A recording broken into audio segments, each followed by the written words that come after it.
So I've been regrettably watching a few Jordan Peterson debates lately, only because he had a debate with Richard Dawkins, and you know, I had my little phase where I was interested in Jordan Peterson, but ever since then, the only times I really care to hear him speak is when he is just being like dismantled by some form of ideological atheist, because it's just so funny to watch, because the way atheists like Richard Dawkins or Sam Harris think is like just so straightforward, and all Jordan Peterson does the whole time is just like jump around to all these different arguments, and he obscures using all this weird archetypal language, and you know, the biological substrate of our ideas and our mental capacity to wrestle with some of these symbols. It's not obvious to me that we have the capacity to understand our own understanding of others' understanding. And he just goes around and around in circles like that, and then he'll make this like super verbose argument about the nature of the arguments and the literature put forth by those that participated in the writing and rewriting of the Bible. It represents something as close to divine inspiration as we can reach, and therefore I'm not prepared to throw that out just because it doesn't match to some level of empirical analysis. And then Sam Harris is just like, okay, so you're saying that you believe the Bible was written by God? And Jordan Peterson is like, well, that's not exactly an easy question to answer. It's very complex. And just so he basically makes the argument that, you know, the Bible is written by divine inspiration, or God is real. But then when Sam Harris or Charles Dawkins tries to get him to say, do you believe that the Bible was written by God, he can't answer that question, because ultimately what it comes down to is he doesn't believe that and never has. But he has to find some kind of tortured way to make like a philosophical argument for the idea of divine inspiration, rather than just admitting that the Bible wasn't written by God, but it was written by humans who were inspired by this or that, and mostly written before there were, you know, scientific tools to really understand the universe. And all of that is interesting and valuable, but it doesn't have anything to do with the world of empirical study. And that's Jordan's whole mission, is to try to force the ideas of the Bible into compatibility with the world of empirical study. And so anytime he talks to somebody who's actually an empiricist, somebody who actually bases their opinion on facts, and I'm not particularly a fan of Richard Dawkins or Sam Harris, especially politically. I don't really think I agree with much of them. Sam Harris is all right, but he's got some kind of racist views about Islam and stuff. But you know, it's just interesting to watch somebody with such a straightforward mindset talk to somebody whose brain is so full of spaghetti, because they're just like, yeah, but all of that's interesting, but it's not true. Woof. I do not envy you watching those debates. I've had my fill of Jordan Peterson. I don't think I ever went through a Jordan Peterson being interested in him phase, because I think when I first heard of him was just when he was being such a shithead about pronouns in his school and getting a lot of heat over that. So I was introduced to him as this asshole guy. I definitely had a Dawkins phase in high school, because I was this little like annoying atheist like asshole guy myself. I was like, oh, this guy's speaking my language. But Peterson, yeah, I like that you said his head was full of spaghetti, because that almost killed him once. But being full of spaghetti, that is. I something about that dude that just really rubs me the wrong way. I guess it's something you pretty much nailed on the head. The way he gets all squirmy like that and tries to throw a bunch of pseudo-intellectual language at whatever problem to dodge the answer. He tries to dodge answers like a politician. If it's something that he's worried will upset his base, he'll throw out like shitty things that he's very definitive about if his fan base is also on the same page. But he acts like a politician the way he won't answer shit straight and tries to just talk around things and sound eloquent and smart and flowery. And I cannot stand that man.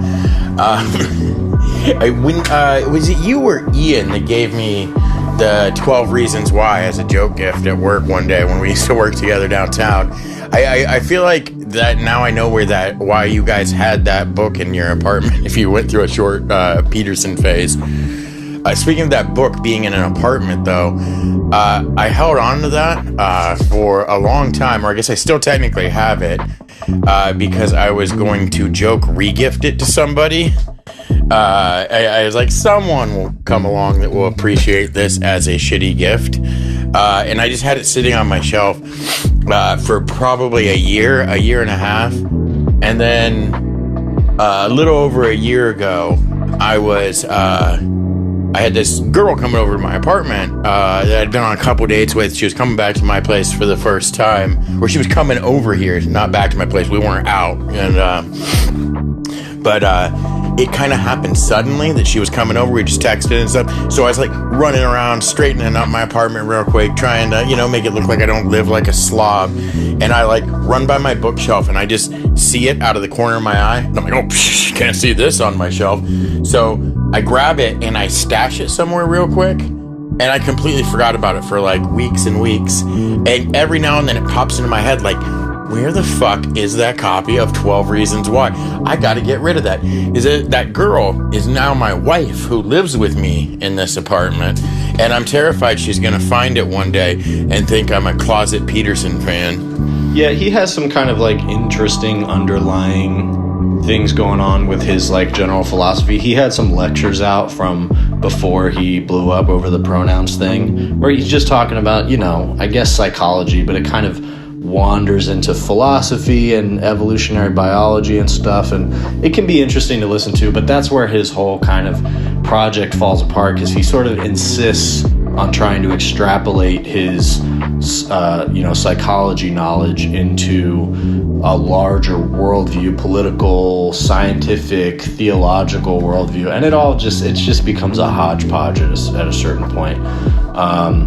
And that's really where the logic doesn't hold up against people who are like more based in fact, even though, like I said, I don't really care for Dawkins or people like Sam Harris on a lot of things, but it's like when it comes to just like arguing about the basic nature of the universe and whether there's any validity to the Bible, for example, it's just, Peterson pretty much collapses right away, usually. But that was the interesting thing about him, is that I was used to, hearing his lectures and hearing him speak, and I thought he was pretty interesting. And I remember the first time I read 12 Rules for Life, because I wasn't actually the one who got it. Ian picked it up at one point, I think kind of half ironically, but I think they had it at the store one day, kind of on the edge of when I was like talking about Jordan Peterson, because I would have these conversations in real time with Ian a lot, and we would talk through a lot of the stuff. Ian's a pretty staunch atheist, not fully atheist, like, he's kind of like me, where there's like a spirituality, but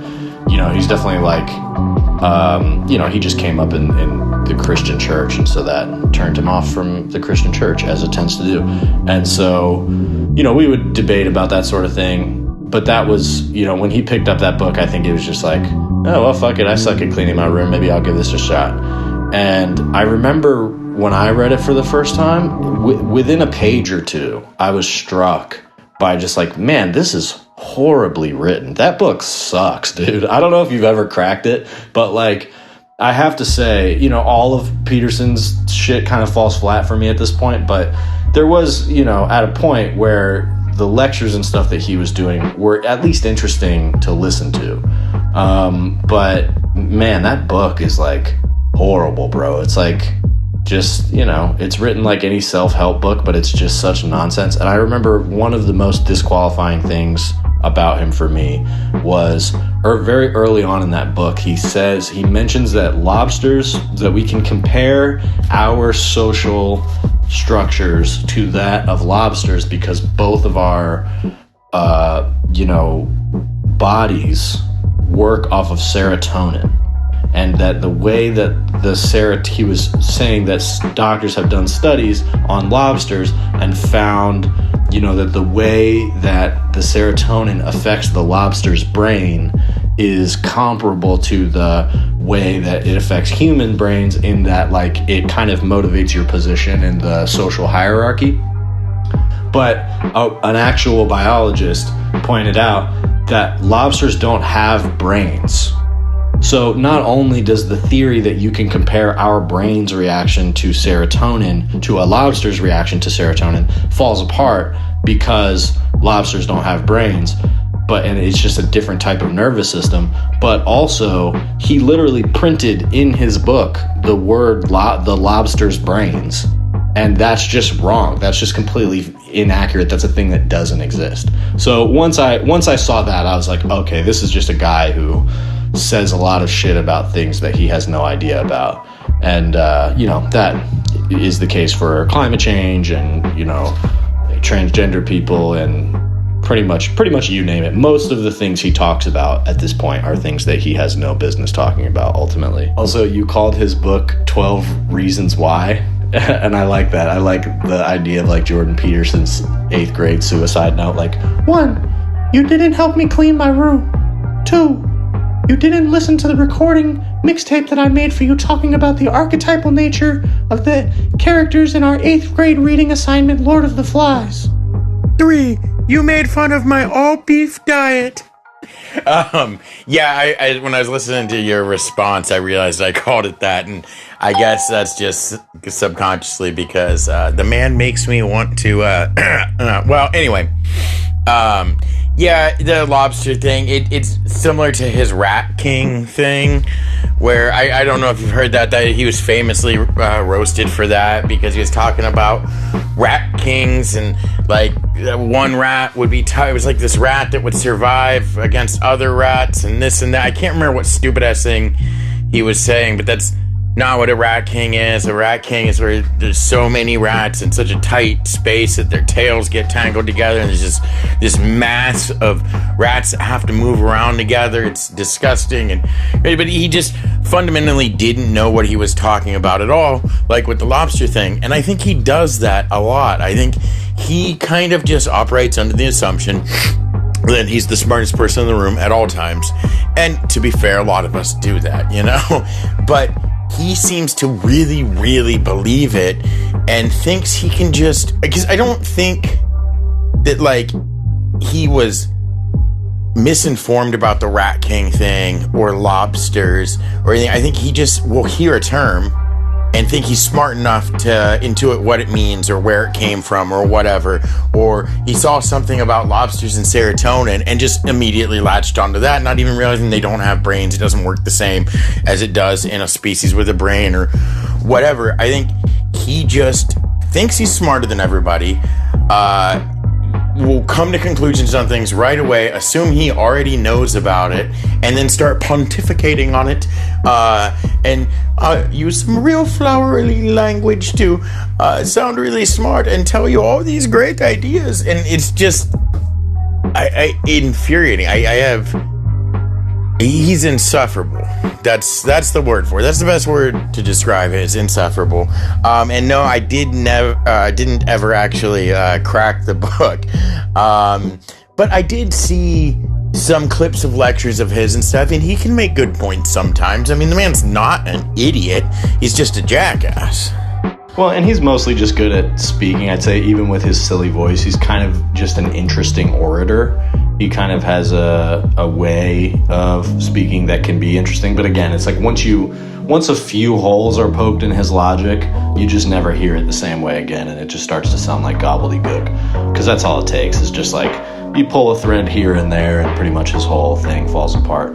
And the thing about how he sort of will like latch onto ideas that he doesn't fully understand, I think a big part of it too is just like all these guys or anybody who like starts kind of like spewing the sort of right-wing angle, it's really just comes down to like the media diet and like where the information they're getting is coming from.